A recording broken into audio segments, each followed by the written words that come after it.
Good afternoon friends. तो चलिए आज का टॉपिक स्टार्ट करते हैं, क्योंकि हाल ही में केशवानंद भारती जी का निधन हो गया है और इन्होंने ही एक बार प्रश्न उठाया था मूल संरचना को लेकर हमारे संविधान की व्यवस्थाओं में। चूँकि यह वाद केरल सुधार भूमि अधिनियम 1963 के तहत लाया गया था, ठीक है। और केशवानंद जी ने सुप्रीम कोर्ट में यह याचिका दायर की थी कि उनका आर्टिकल 25, 26 और 31, जो कि एक संविधान का बेसिक स्ट्रक्चर है, उनका उल्लंघन किया जा रहा है, यह आरोप लगाया था, ठीक है। भारतीय संविधान की पीठ में या इतिहास में ऐसा पहली बार हुआ था कि किसी भी मामले की सुनवाई 13 न्यायाधीश की पीठ के द्वारा किया गया था और वर्तमान तक की यह सबसे बड़ी पीठ भी मानी जाती है, ठीक है। क्योंकि इसके विस्तार को लेकर हम थोड़ी सी बात करते हैं। एक्चुअल में हुआ क्या था, 1967 में गोलकनाथ वाद आया, तो इसके तहत हम इसके संपूर्ण चीज़ों को उठाकर देखते हैं कि कहाँ से मामला कहाँ तक फंसता है, मतलब कि इसकी शुरुआत कैसे हुई और अंत कैसे हुई। आप सबको याद होगा एक शंकरी प्रसाद केस आया था 1961 में।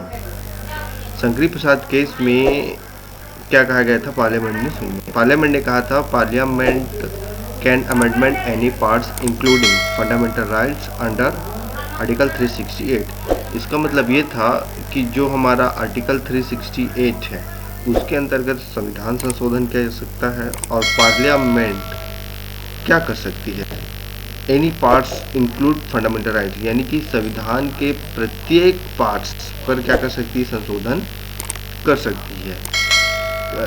बड़े ध्यान से समझिएगा ना। सुप्रीम कोर्ट ने क्या कहा था, क्या जजमेंट दिया था, उन्होंने कहा था कि जो हमारा फंडामेंटल राइट्स है इंक्लूड संविधान के किसी भी पार्ट पे कौन पार्लियामेंट संशोधन कर सकती है, ठीक। यही जजमेंट 1965 में सज्जन सिंह के मामले में भी हुआ। सज्जन सिंह मामले के आधार पर भी क्या किया गया, सेम कमिटमेंट किसने दिया, सुप्रीम कोर्ट ने दिया। परंतु महत्वपूर्ण साबित कब हुआ, 1967 में, जब गोलकनाथ केस आया। तो गोलकनाथ केस में सुप्रीम कोर्ट ने इस कमिटमेंट के जस्ट विपरीत कमिटमेंट दिया था। क्या कमिटमेंट दिया था कि देखिए, संविधान संशोधन का मामला आर्टिकल 368 के तहत ही होता है, लेकिन आर्टिकल 368 में क्या कहा गया था, did not confer amendment power to parliament like that. क्या fundamental can not be amendment by parliament. कहने का मतलब ये है कि जो 61 और 65 में शंकरी प्रसाद और सज्जन सिंह केस में कहा गया था, जस्ट उस कमिटमेंट को उलट दिया गया। कहा गया कि ठीक है, आप अमेंडमेंट कर सकते हैं लेकिन मूल ढांचे को छोड़कर। और चूंकि फंडामेंटल राइट्स क्या है, हमारा एक मूल ढांचा है, तो इसलिए हम इसको क्या नहीं कर सकते, पार्लियामेंट अमेंडमेंट नहीं कर सकता है। That's clear.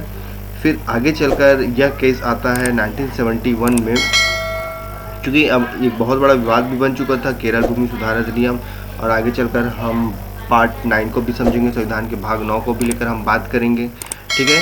तो 1971 में दो महत्वपूर्ण कॉन्स्टिट्यूशन अमेंडमेंट हुआ था इंदिरा जी के समय में, 24th कॉन्स्टिट्यूशन अमेंडमेंट और 25th कॉन्स्टिट्यूशन अमेंडमेंट, संवैधानिक संशोधन। तो इसके तहत क्या कहा था, 24th कॉन्स्टिट्यूशन अमेंडमेंट में कहा गया था कि कॉन्स्टिट्यूशन अमेंडमेंट नॉट लॉ, या कोई नियम कानून नहीं है अंडर आर्टिकल 13 के तहत, तो पार्लियामेंट कैन अमेंडमेंट। कहने का मतलब यह है कि जो संशोधन किया जा सकता है वो अंडर आर्टिकल 13 के तहत नहीं आता है, मतलब लॉ का नियम नहीं है, इसलिए क्या कर सकता है, पार्लियामेंट ठीक है अमेंडमेंट कर सकता है। यानी कि इन्होंने क्या किया, जो शंकरी प्रसाद और सज्जन सिंह का मामला था उसको उलट कर सेम टू सेम प्रोसीजर लागू कर दिया 24th कॉन्स्टिट्यूशन अमेंडमेंट, ठीक है, यहाँ तक समझ आ गया। लेकिन जैसे ही 25th कॉन्स्टिट्यूशन अमेंडमेंट किया गया 1971 में, तो उसमें क्या कहा गया समझिए, section 2 certain right to property with due compensation, और फिर तीसरा क्या कहा, precedence of DPSP over fundamental rights. उसके बाद क्या कहा गया है, took away scope of judicial review of 39B and 39C। That's clear, यहाँ तक समझ आ गया। फिर आगे जाकर 29 कॉन्स्टिट्यूशन अमेंडमेंट किया गया था 1972 में, और इस समय क्या कहा गया था, added 2 lands reform legislator to 9 schedule. कहने का मतलब है 2 जमीन को सुधार किया जा सकता है लेजिस्लेचर्स के द्वारा, विधायी शक्तियों के द्वारा 9 शेड्यूल में अनुसूची के तहत। और तब जाकर 1973 में केशवानंद वाद भारत संघ में यह मामला आया था। और वर्तमान का मुद्दा क्या था समझिए, line of through maintained and sustained in the subsequent judgment like Minerva Mills का केस आया, एसआर बम्बई का केस आया और आईआर कोहेल्को का अमेंडमेंट आया था।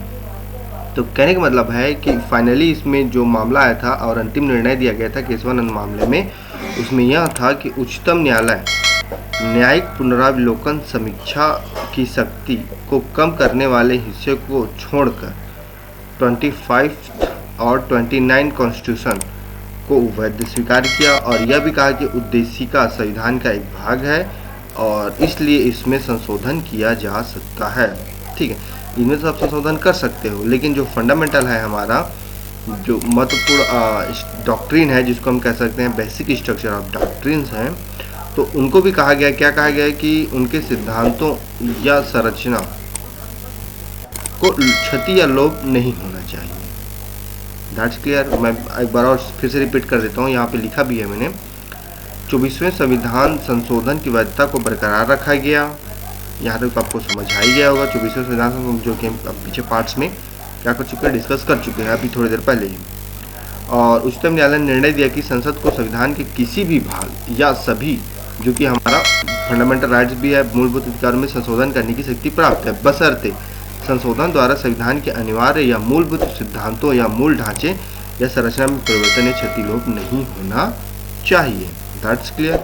तो लगभग ये विवाद हमने एक बार फिर से डिस्कस किया है, और चूँकि ये हमारे लिए काफ़ी महत्वपूर्ण भी है, तो हम इसको बारीकी से और अच्छे से देखेंगे आगे चलकर आगे की क्लासेस में। अभी फ़िलहाल चूँकि केशवानंद जी का निधन हो गया है, जो कि केरल राज्य के निवासी भी थे, तो इसलिए एग्ज़ाम के दृष्टिकोण से और खासकर प्रीलिम्स के दृष्टिकोण से यह काफ़ी महत्वपूर्ण टॉपिक्स के रूप में हमको मिलता है। ठीक है स्टूडेंट, इसके अलावा आप कुछ कॉन्स्टिट्यूशंस के various element of basic structures को भी उठाकर देख लीजिएगा। ठीक है, जैसे कि हमारा कौन सा हिस्सा आता है, क्योंकि हर बार ये काफ़ी इम्पोर्टेंट रखता है खासकर प्रीलिम्स के दृष्टिकोण से।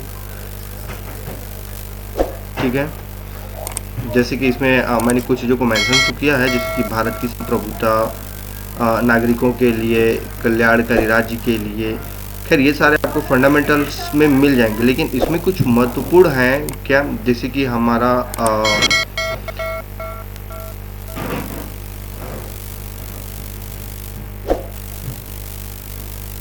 प्रस्तावना में भी उद्धृत नहीं हुआ। जैसे कि देखिए यहाँ पे एक पॉइंट्स डिनोट कर रहा हूँ मैं, विधि का नियम, दूसरा समता का सिद्धांत, ये तो है। न्यायपालिका स्वतंत्रता भी आपको इसमें मिल जाएगा। संविधान संशोधन वाला पॉइंट नहीं मिल पाएगा। न्याय तक प्रभावी पहुँच भी मिल जाएगा। मूलभूत अधिकारों में ये भी मिल जाएगा।